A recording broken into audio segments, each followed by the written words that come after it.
తీర్థయాత్ర కార్యక్రమానికి స్వాగతం. మూర్తి భవించిన ధర్మస్వరూపుడు శ్రీరామచంద్రుడు.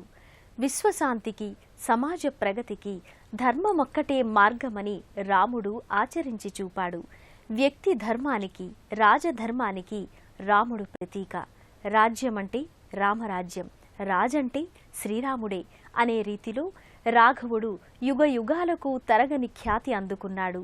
అలాంటి అవతార పురుషుడైన రాముడు ఆవిర్భవించిన, సీతమ్మను చేపట్టిన పుణ్య దినోత్సవం శ్రీరామనవమి. తెలుగువారి అయోధ్యాపురిగా, తెలుగువారి సాకేతపురిగా విశ్వవిఖ్యాతిగాంచిన దివ్య సన్నిధి భద్రాచలం. ఈ దివ్య క్షేత్రాన్ని శ్రీరామనవమి సందర్భంగా తీర్థయాత్ర కార్యక్రమంలో తిలకిద్దాం పదండి.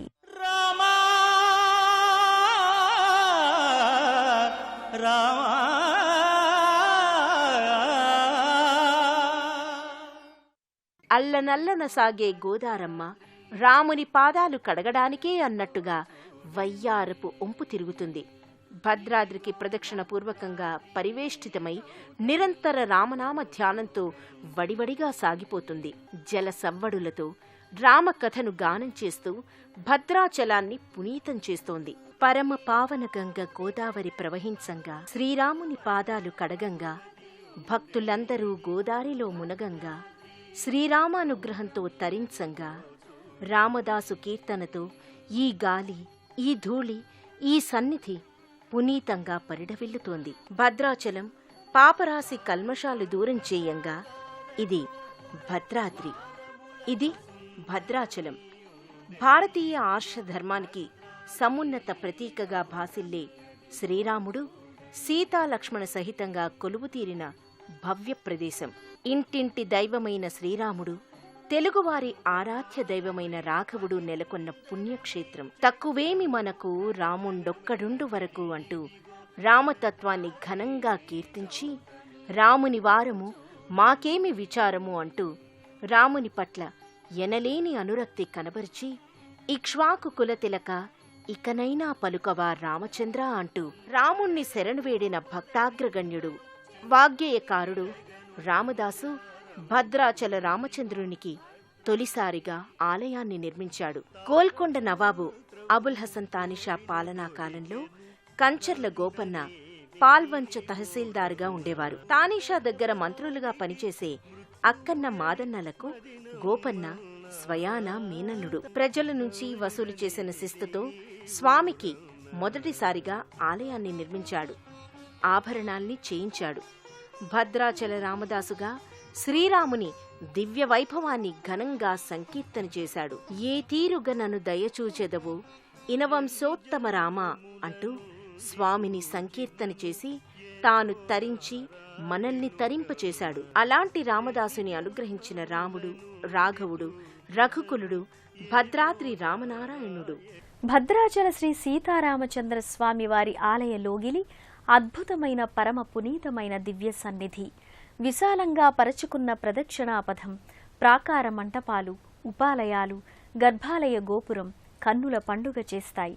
ఆలయ లోగిలిలో పూజలు, క్రతువులు, నిత్య కళ్యాణం, భజనలు, రామనామ స్మరణలతో పరిఢవిల్లుతుంది. ఈ ఆలయ దర్శనం భక్తులకు ఎనలేని ఆధ్యాత్మికానందదాయకం. అపరూప శిల్పకళా సంపదతో ఈ ఆలయ లోగిలి అణువణువో శోభిల్లుతుంది. గర్భాలయ గోపురంపై చూపు మరల్చుకోలేని రీతిలో శిల్పకళా సమాహారం ప్రకటితమవుతుంది. ప్రఖ్యాత ఆలయ రూపశిల్పి గణపతి స్థపతి ఈ గోపురాన్ని కళాఖండంగా తీర్చిదిద్దారు. గోపురంపై విమాన శ్రీ సీతారామచంద్రస్వామి మూర్తులు నెలకొని ఉంటాయి. భవబంధాలు తొలగాలంటే భద్రాద్రి రాముణ్ణి సేవించాలని బ్రహ్మపురాణోక్తి. అంతేకాదు, బతుకు బాగుపడాలంటే భద్రాద్రి చూసి రమ్మన్నారని నానుడి. అందుకేనేమో నిత్యం ఈ క్షేత్రానికి భక్తులు అసంఖ్యాకంగా తరలివస్తారు. విశేషించి ప్రతి ఆదివారం ఈ క్షేత్రానికి అసంఖ్యాకంగా భక్తులు తరలివస్తారు. సూర్యవంశ సంజాతుడైన రామచంద్రుణ్ణి ఆదివారం నాడు దర్శించుకోవడం వల్ల ఆరోగ్య లబ్ధి, ఐశ్వర్య సిద్ధి చేకూరుతాయని ప్రతీతి. త్రేతాయుగంలో విభవావతార మూర్తిగా ఆవిష్కారమైన రాముడు దుష్ట శిక్షణ, శిష్టరక్షణల్ని జయప్రదంగా నిర్వహించాడు. ఈ యుగాన భద్రుడనే భక్తుడి కోసం వైకుంఠం నుండి వచ్చి అర్చావతార మూర్తిగా వెలసి పూజలందుకుంటున్నాడు.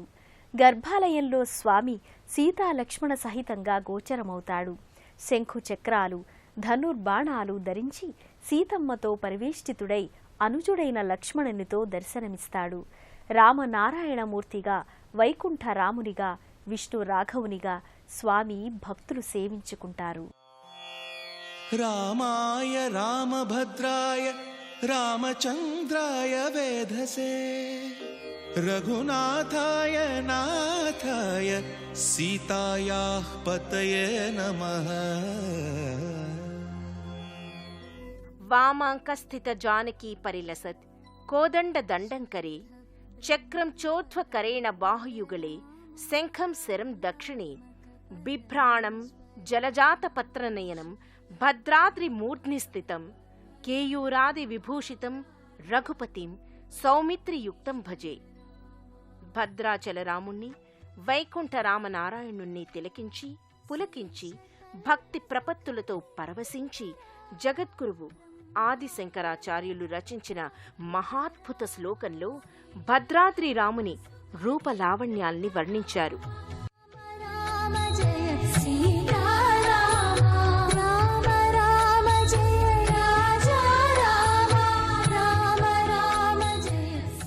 జగదానంద కారకుడైన జనప్రియుడైన జానకీవల్లభుడైన రామచంద్ర మహాప్రభువుని దర్శించి భక్తులు ఆనందభరితులవుతారు.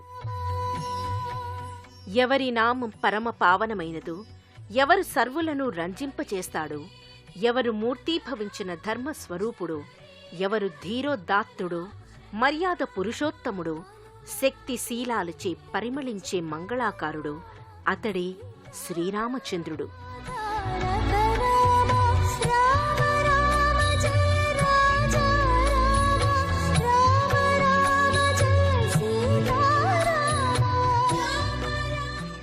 మానవీయ మాననీయ విలువల్ని జాతికి ఘనమైన వారసత్వ సంపదగా శ్రీరాముడు అందించాడు. అలాంటి భద్రాద్రి రాముని దర్శనం సకల సన్మంగళకారకం.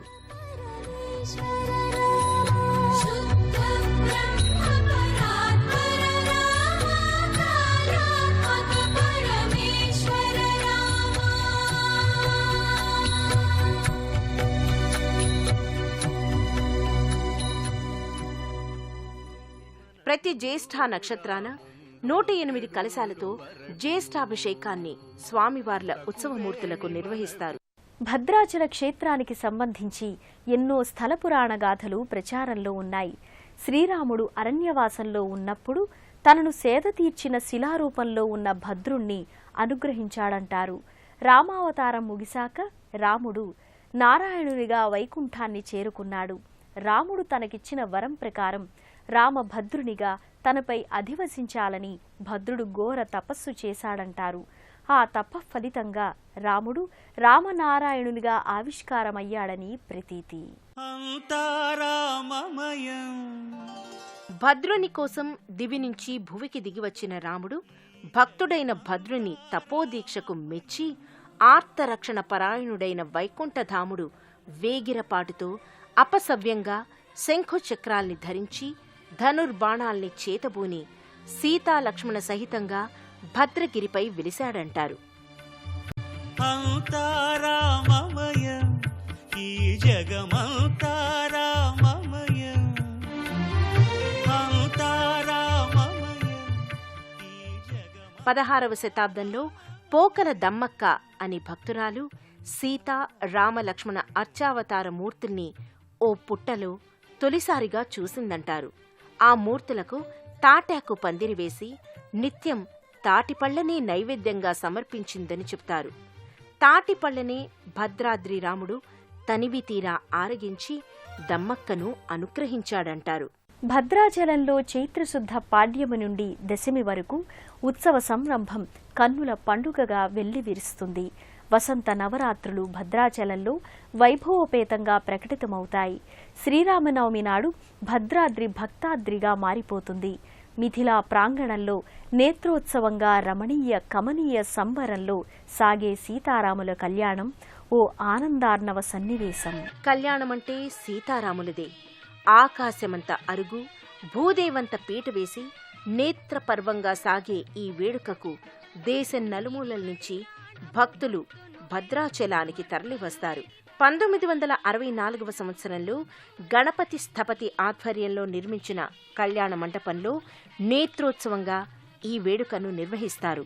ముత్యాల తలంబ్రాలతో మురిపెంగా ముగ్ధ మోహనంగా పరిఢవించే ఆ ఘట్టం ఓ మాధుర్య విశేషం.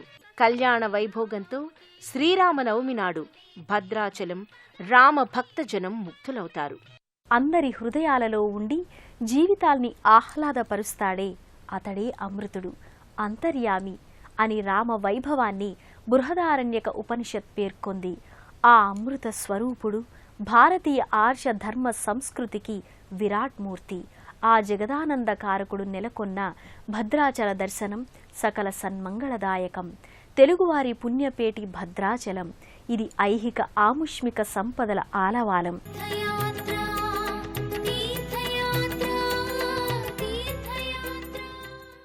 శ్రీరాముడు తెలుగువారి ఇలవేల్పు, సీతమ్మ తల్లి తెలుగులోగిళ్ల కల్పవల్లి.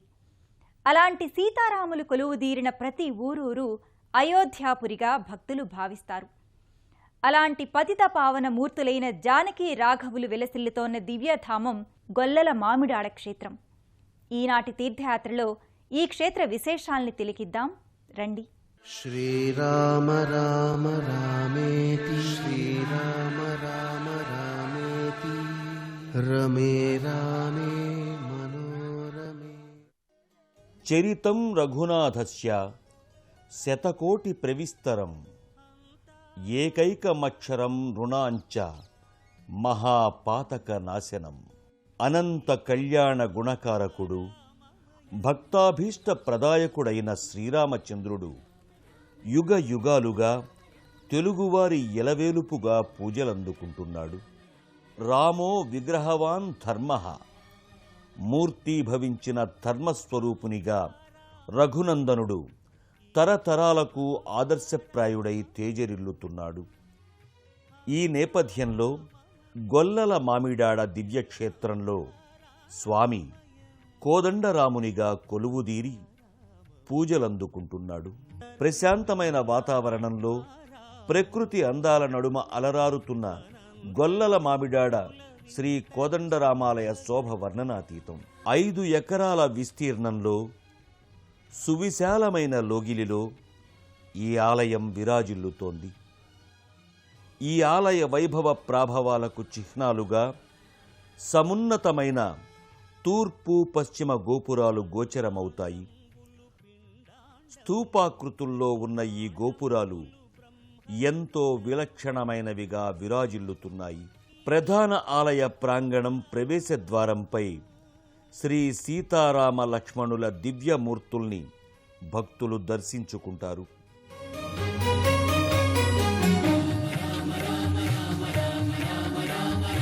సిరికింజప్పడు 1948వ సంవత్సరంలో 160 అడుగుల ఎత్తుతో 9 అంతస్తులతో పంచకలశ సమన్వితంగా ఈ మహారాజ గోపురాన్ని నిర్మించారు.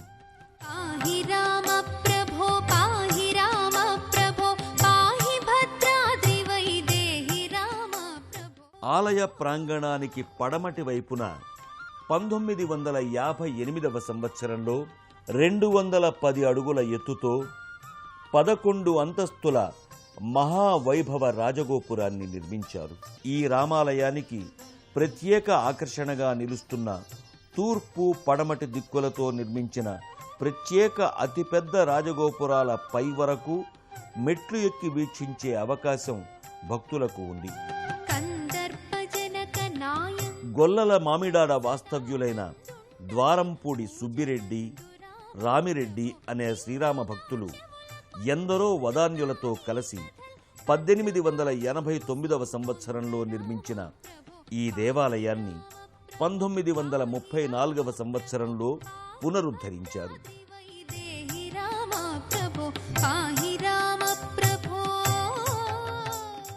1951వ సంవత్సరంలో కాతేరు రాయి, ఇనుప ఊచలు, సిమెంటుల మిశ్రమంతో సుదృఢమైన ధ్వజస్తంభాన్ని నిర్మింపజేశారు. గొల్లల మామిడాడ క్షేత్రానికి సంబంధించి ఎన్నో పురాణ గాథలు ప్రచారంలో ఉన్నాయి. గౌతమి నదిలోని ఓ పాయను సప్త ఋషులలో ఒకరైన కశ్యప మహర్షి తన వెంట తీసుకుని వెళ్ళాడు. ఈ పాయ మిగతా మహర్షులు తరలించిన నదీ పాయలన్నింటి సమ్మేళనంగా వాటి తుల్యంగా విఖ్యాతిగాంచింది. అందుకే ఈ పాయకు తుల్య అని పేరు. ఈ తుల్యా నదీ తీరాన వెలసిన క్షేత్రం గొల్లల మామిడాడ. ఈ నదీ తీరాన మామిడి చెట్లు అధికంగా ఉండేవి. సిద్ధపురుషుల స్నానపాన ధ్యాన తపస్సులకు అనువుగా ఉండేది. అందుకే దీనిని మామిడి వాటికగా, మామిడి వాడగా వ్యవహరించేవారు. వ్యవహారికంలో మామిడి వాడగాను అనంతరం మామిడాడ అయ్యింది.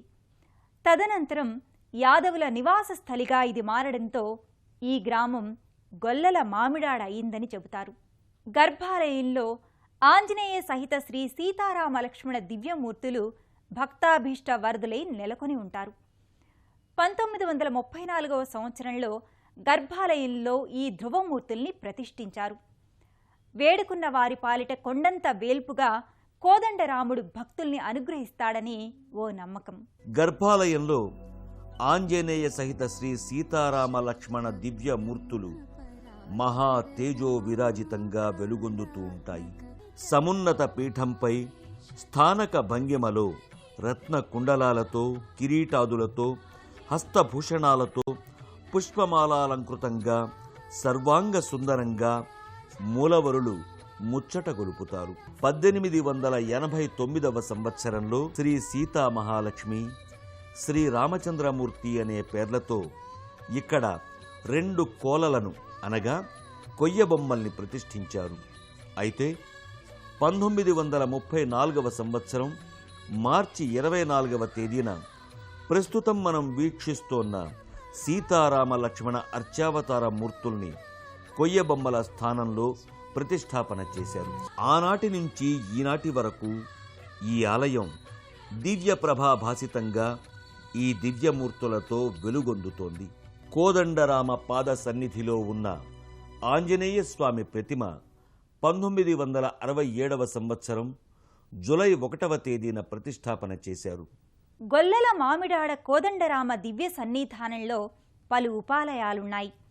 ఉపాలయాలతో పాటు ముఖమంటపం, ఇతర మంటపాలు, కళా నైపుణ్య శైలి భక్తుల్ని ఆకర్షిస్తుంది. కోదండరామాలయానికి అభిముఖంగా శ్రీ దాసాంజనేయ స్వామి సన్నిధి అలరారుతోంది. నిమ్మకాయల మాలికతో రజతాభరణాలు ధరించిన పవనసుతుడు భక్తాభీష్ట వరదుడై కొలువుదీరి ఉంటాడు.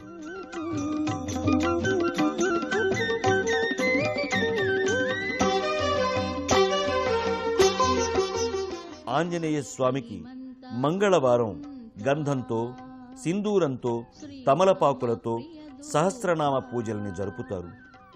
శ్రీమంత హనుమంత శ్రీరామ ప్రియదూత నిరవధ్య ఘన చరిత నిను పొగడగ మేమెంత నిరవధ్య ఘన చరిత నిను పొగడగ మేమెంత శ్రీమంత హనుమంత శ్రీరామ ప్రియదూత.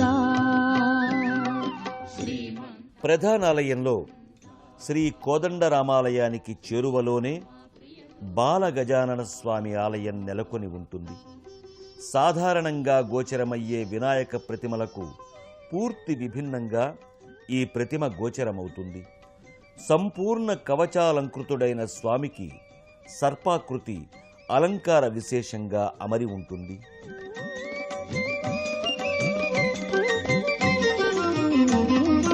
అజ్ఞానము కారణముగా అవని మనుష జన్మ కలిగే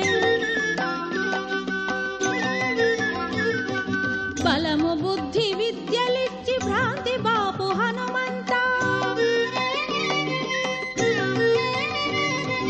కాంచనాద్రి శారీర కులిశకేత గదాధర. పశ్చిమ గోపురానికి ఆనుకుని మధ్య మంటపం, పుష్పక మంటపాలను కలుపుకుని 120 అడుగుల నిడివి, 60 అడుగుల వెడల్పు 18 అడుగుల ఎత్తుతో రమణీయ భరితమైన అద్దాల మంటపాన్ని 1975వ సంవత్సరంలో నిర్మించారు.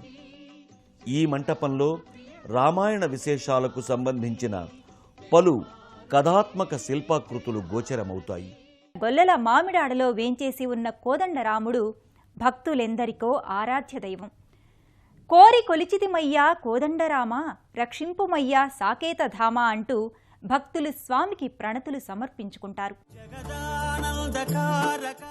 కళ్యాణోత్సవ, రథోత్సవ, ఆందోళిక గ్రామోత్సవ, సదస్య, వసంతోత్సవ, ఉడుపోత్సవ, డోలోత్సవాల కోసం మూలవరుల ప్రక్కనే కౌతుక బేరాలు నెలకొని ఉంటాయి. శ్రీచక్ర తాళ్వార్ల సహితంగా ఉన్న ఈ ఉత్సవమూర్తుల్ని 1935వ సంవత్సరంలో రూపొందించి గర్భాలయంలో నెలకొల్పారు. గొల్లల మామిడాడ శ్రీ కోదండరామాలయం నిత్య కళ్యాణం పచ్చతోరణంగా భాసిల్లుతుంది. ప్రతి నిత్యం రాముల వారికి తులసిపత్ర పూజ, సీతమ్మ వారికి కుంకుమ పూజల్ని నిర్వహిస్తారు.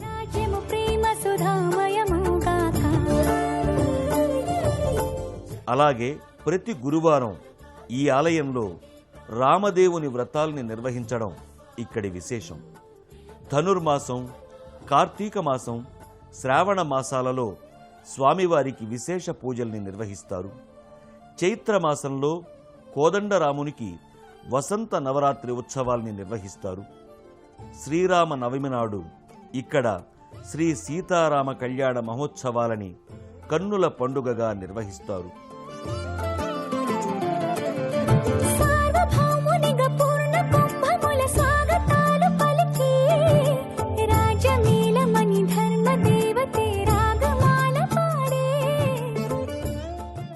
శ్రీమద్ రామాయణ సత్కథ భారతీయ ఆర్ష ధర్మజీవన సుధ. రాముడు ధీరోదాత్తుడు, పావన చరితుడు, ధర్మస్వరూపుడు. ఈ సృష్టిలో తరులు, గిరులు, ఝరులు, నదీనదాలు, సూర్యచంద్రులు ఉన్నంతకాలం రామాయణం శాశ్వతం, శ్రీరాముడు శాశ్వతం. అలాంటి మర్యాద పురుషోత్తముడు నెలకొన్న గొల్లల మామిడాడ క్షేత్ర సందర్శనం మనందరికీ రమణీయ భాగ్య విశేషం. ఆ కోదండరాముని కరుణా కటాక్ష వీక్షణాలు సదా మనందరి మీద ప్రసరించాలని కోరుకుంటూ మరో తీర్థయాత్రలో మరో ఆలయ సందర్శనంతో మళ్ళీ కలుసుకుందాం. అంతవరకు సెలవు. నమస్కారం.